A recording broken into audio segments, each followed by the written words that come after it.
I'm not sure if I prefer. Kind of like fills it out a little by having a second light. So I know it's kind of yellow, but I'm going to do it. Hi everyone, my name is Liz, I read, and welcome to another video. So for this video, I've decided I'm going to be reading the shortest books on my TBR. I don't know what gave me this idea, but I thought it'd be kind of interesting to see which books are the shortest on my TBR and how fast I can get through them. I requested 6 books that are the shortest on my TBR, and they all came in, and I'm excited to dive into it. It's kind of funny that I'm doing this now because I've learned that I don't like short stories, and the length of some of these are the same length of some of the short stories I read during my Christmas anthologies vlogs. So hopefully this will be a good experiment and not a bad one. I need to just organize these first. I think I got them in order. All of these books are actually under 200 pages, and I'm gonna share them with you from, let's do it the longest book to the shortest. Let's do it that way. But they're all under 200 pages, and yeah, let's get through it. So the longest one is Austenland by Shannon Hale, and it is at 196. So this one is about a woman who goes to kind of a Jane Austen-like resort, and I believe it's a romance. It's Shannon Hale. I love Shannon Hale. I've only read one of her books, but I read The Princess Academy.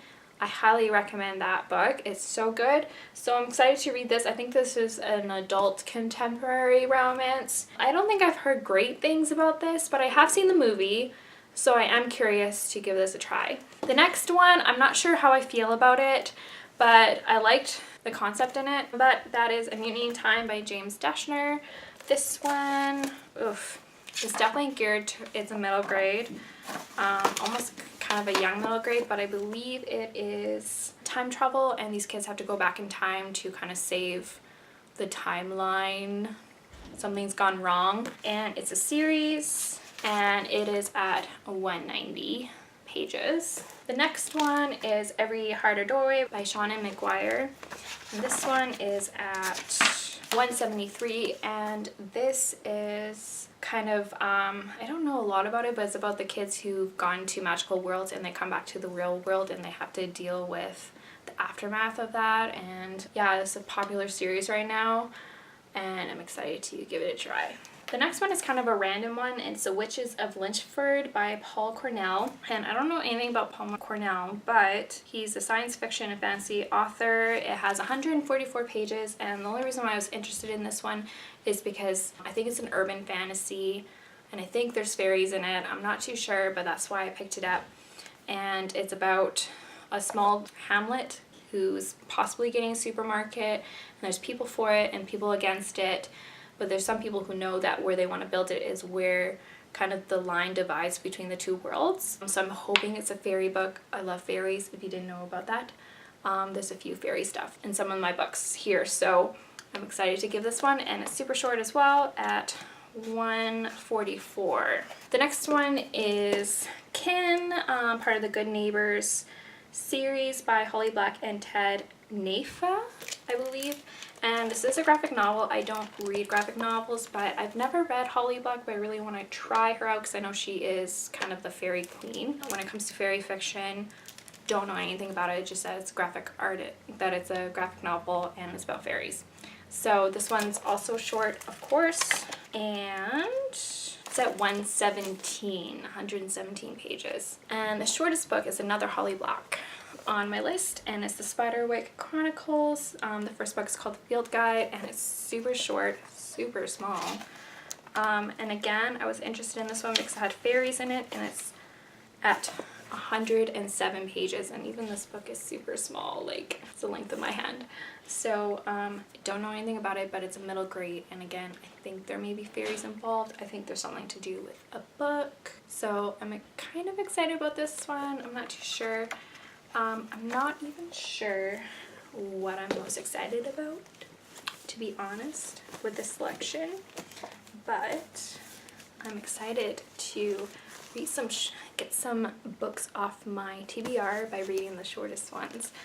I thought it would be kind of a fun idea. I don't know which one I'm most excited about, but I'm excited to get started, so I will keep you guys updated with my progress. And I'm not sure which one I'm leaning towards. Maybe, I don't know. Maybe I'll start with the graphic novel to kind of whet my appetite. So there we go. Good morning. It's Monday, 9 in the morning, and I read one book already. I decided to read The Good Neighbors. First one's called Kin. This is by Holly Black, and Ted Nafay does the illustrations, and it didn't take me very long, maybe 1 or 2 hours max, and it was okay. I've decided to give it a 3 stars. Like I said, it's a fairy story, and it's basically about a girl and her mother goes missing and her father gets accused of murder, and she kind of solves the murder. It was okay. There wasn't much to the story. The art style was interesting because I thought it was really grungy. I don't know how else to describe it, but it's very dark. It's very almost grotesque. It's beautiful. Like, I think it's amazing illustrations, but it's very sharp edges and kind of very raw. Like, it's very raw art style, and it works well with the kind of story it tells, because with fairies, they're beautiful but also dangerous and just vicious creatures, and so I thought it was a good way to bring the story forth. But since the art style was all those characteristics, it wasn't pleasant to observe and look at. So I wouldn't necessarily say I enjoyed this. Like, it was fine. If it was a different type of art style, I probably would have had a better experience, reading experience, more pleasant. But since it was more raw and grotesque in a way, maybe not grotesque, but it's just very dark, very mysterious kind of art style. I'm not an artist, so I don't know how else to explain it, but since it was those things, it wasn't as enjoyable for me. So I do plan to keep on going in this series. There's only 3 issues in this graphic novel series. If it was longer, I probably wouldn't have decided to do so, but I thought I would give it a go. I think graphic novels aren't my thing. I think it does, by including illustrations, it takes away the need for words. So it's jarring for me because I've never really read graphic novels before. So it's definitely something I need to get into, or at least I want to try and explore this genre. But when I looked last night at some other comics, I wasn't excited about anything, and a lot of the comics are written for a male audience. So, and because of that, I wasn't really interested in what I saw. So I probably need to do some more exploring and look for some graphic novels that maybe are geared for women. But I'm not sure if there is much out there. But I will finish this series. It won't take me long, obviously, because they're so short.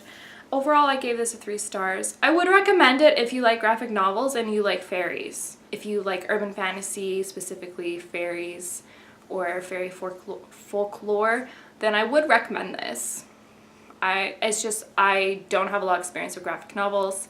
This is really my first graphic novel that I've read. And if any of you know any graphic novels that you think I might like, please make some suggestions, because from what I can tell, there isn't much out there that I'm interested in. So after that, I think I've decided I'll just pick up The Field Guide, The Spiderwick Chronicles. It's, again, another Holly Black, co-written by Tony. I think Tony helps co-write it, or maybe he's just the illustrator.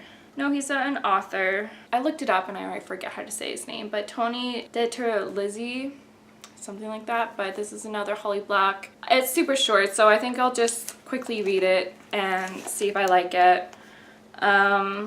If not, like, it won't take me long. I will definitely read it either way, because right now all the other stuff I'm not quite interested in, so I'll let you know how I feel about it after I read it. I have a feeling I probably won't read the entire series, but who knows, maybe I'll be pleasantly surprised.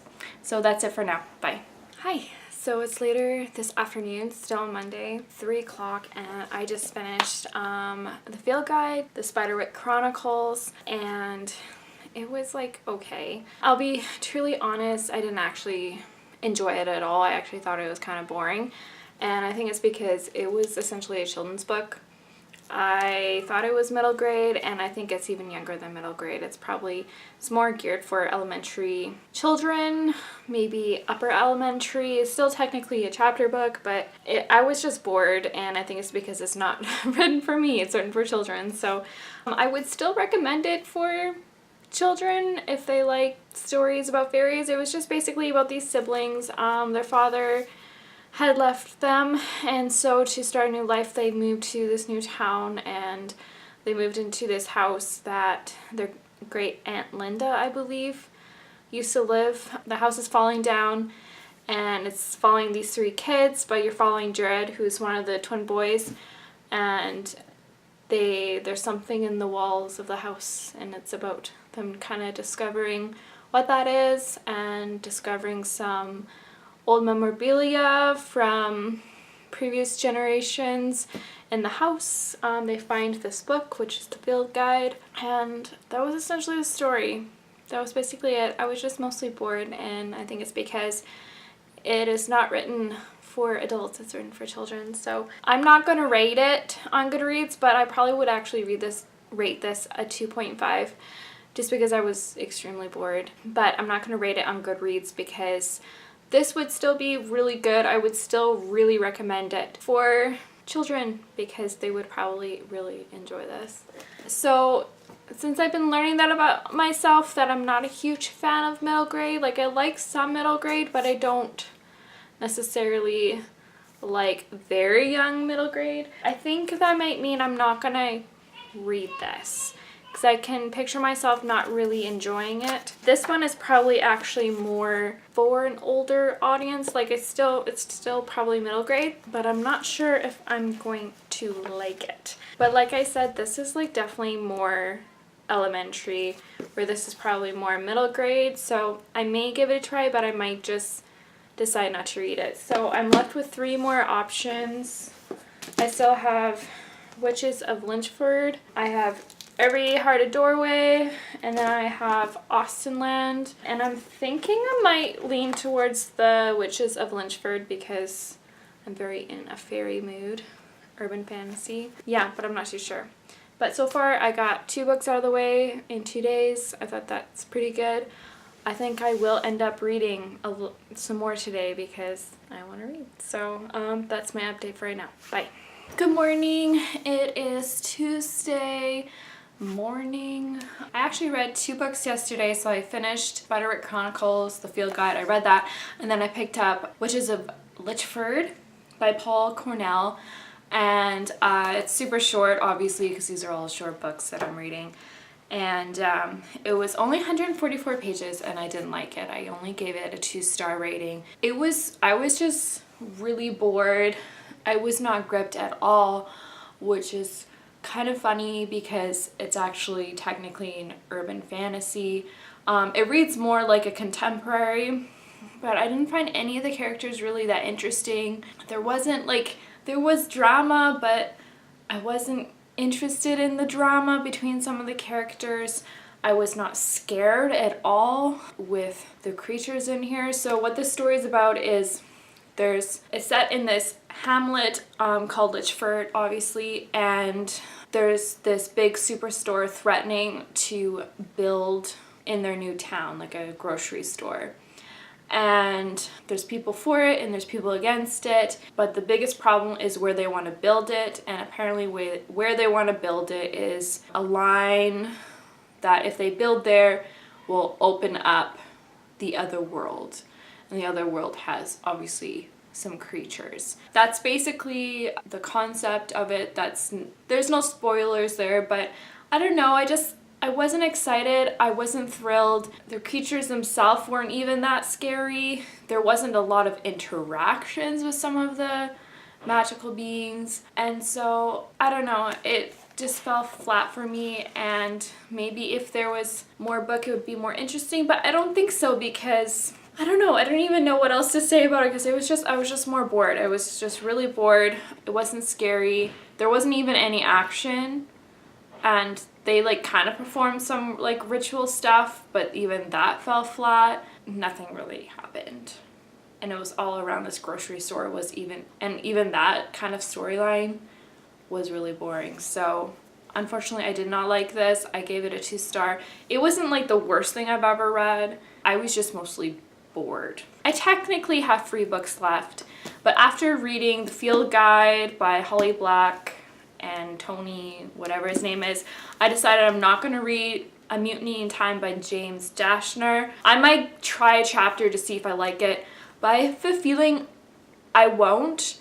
I think I'm learning that I'm not a huge fan of middle grade or children's literature, probably because I'm an adult. I'm not saying I won't ever read middle grade, but I have to be really interested in the story. And if I like middle grade, it's usually written for a female audience, and there's quite a bit of middle grade books that are written for male audience, and there's nothing wrong with that. But yeah, and A Mutiny in Time is definitely written for young boys, and I'm not a young boy, so I'm not that interested. So I have 2 books left. I have Every Heart a Doorway by Shannon McGuire, and then I have Austen Land by Shannon Hale. So I have a bookmark in here. I haven't started reading it, but I'm not sure what I'm gonna read next, but those are my 2 options, and hopefully I finish one of these. These are the longer ones. So Every Heart a Doorway is 169 pages, and Austen Land's 196. So both really short. I probably can read them each in a day, but I don't know. So I don't know when I'll get to them, but I will. And so that is my current update. So far, this reading experience, this reading challenge that I've set for myself, hasn't gone too well. It's been good because I've been getting through the books quickly. I'm trying to think, did I like anything yet? What was the first book I read? I'm blanking right now. I just feel like everything's been meh. Hopefully these books aren't meh. I hear my kids calling. Okay, so I'll update you later. Bye. I haven't been updating you a lot lately. This past week, I don't even remember when I last updated you. I'm assuming it was earlier this week, but I got sick again. This illness just won't leave me. I'm still kind of fighting it right now, but I wanted to make these videos. So I wanted to update you with my short TBR, all the books that are the shortest on my TBR. I did pick up a book since, which is of Litchford, and that one was Austen Land. I picked it up, I want to say like Wednesday night, and then I finished it Thursday morning the next day. Again, another short book, and it was quite good. I'm giving it a 4 stars. It's written by Shannon Hale, who's the author of Princess Academy. This was only a 4-star because like it was a lot of fun to read. It's about this woman who her great aunt dies, and in her wills gives her a trip to this all-inclusive resort where she can dress in Regency time period clothing and kind of like role act as a character kind of in a Jane Austen like film, and there's, you know, gentlemen there that she can role play with, and the idea is to kind of like fall in love with one of the men at this resort, and she goes for 3 weeks. And the reason why she's going is she's a Jane Austen Pride and Prejudice fan, specifically the movie adaptation or the BBC miniseries drama. And her great aunt found out about that, and I think it's kind of a way for her to get over this mania that she has for Mr. Darcy. But she also finds herself, and there's a romance in here, and like the middle part, like it was fun to read, but it was super like awkward, and you kind of felt bad for some of these characters because they kind of resorted themselves to go to this resort. Like it's not, like it's all in good fun, but also the type of people who are going here besides the main character are kind of like widowed or in their late 40s or 50s, kind of experiencing this, where our main character is in her early 30s and she's just hasn't had a proper relationship in a really long time. So you kind of learn about her past relationships while also experiencing this resort experience. I thought the romance was really cute, very swoon-worthy near the end, so it was definitely a fun ride. I want to watch the movie.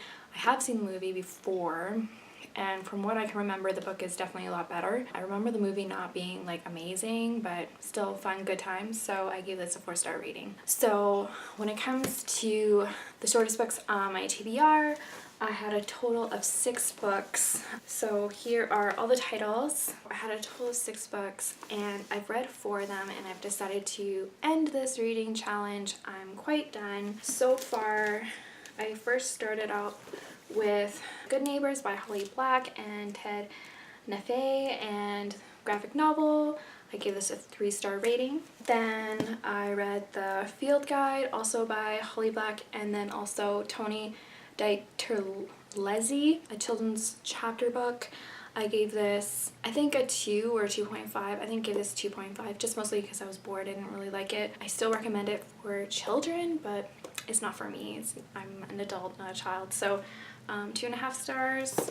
Then to go with the fairy theme, I read Witches of Lynchford by Paul Cornell. Gave this a 2-star rating.